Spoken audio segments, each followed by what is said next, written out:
first of all, what's your reaction to the Russian military action?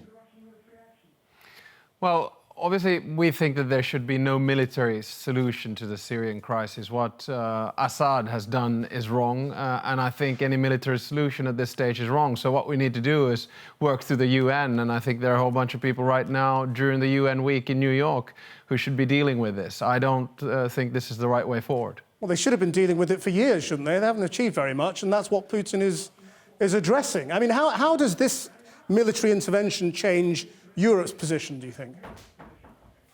Well, I think there's a bigger game going on here. We've seen aggressive action and breaking of international law by Russia in both Georgia 2008 and then Ukraine about a year and a half back. And I think this will probably put Russia back into the game. And I think there is no solution to Syria without Russia, without the United States and without Europe. So this could be a face-saving moment, I think, for a lot of Americans, a lot of Europeans, a lot of Russians. And Europe will come round, do you think, to the idea of Assad staying in power for a transition period at the very least?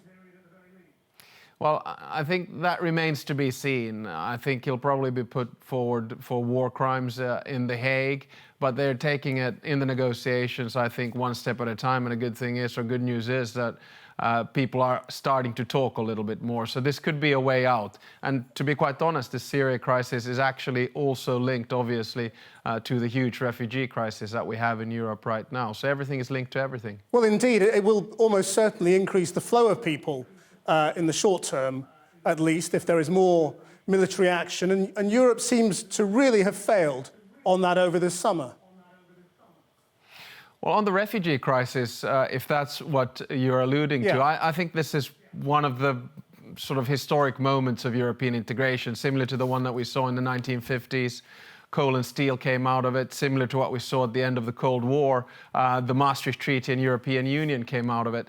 I think the refugee crisis is going to be the next big step, and we'll see Europe dealing with it. I think on the ground, Europe has dealt fairly well. Remember that a country like Finland, we used to receive about 3,000 refugees a year. Now we received 3,000 only last week. We're talking about 1 million right now in Europe-wide. We could be pushing it up to 4 to 5 million. So it's a new situation, and my answer is that there's only European solutions to this crisis, not national solutions. But the reaction of Northern Europe and of Germany is markedly different, isn't it, to the Eastern European countries, to Hungary, even to Britain to some extent? Well, there's a certain discrepancy inside the European Union, that's for sure. You have some Central and Eastern European countries, such as perhaps Hungary, Slovakia, the Czech Republic, who've taken a different turn. But I would say that a lot of European countries are actually showing a lot of solidarity. And the reason is very simple. Countries like Greece and Italy can do nothing about their geography. If they are receiving the big part of the refugees, then we have to help them. We have to share the burden and try to relocate the refugees in one way or another. That's one issue. Then the other issue is to create hotspots, both outside and inside the European Union, so we can take on board these huge refugee amounts. I mean, as you know, I mean, you're very familiar with British politics, I know. You know, this has led a lot of people to say, well, this really is the end of Europe, if anything. Europe has failed on this issue. It's also highlighted how split Europe is. It's made a lot of British people feel even more different to continental Europe. I mean, how critical a moment do you think this is for Europe's survival?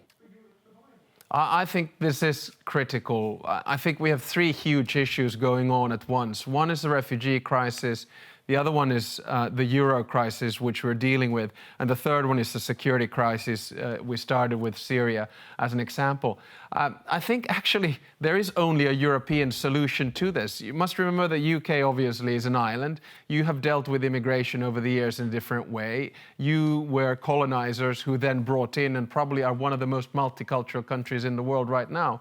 Europe is trying to deal the continent is trying to deal with the issue in a fairly similar way that UK dealt with in the olden days. I do think that this is, John, it is a huge moment for Europe. And I think at the end of the day, we'll find a solution to this. We have to. Alexander Stubb, thank you very much indeed.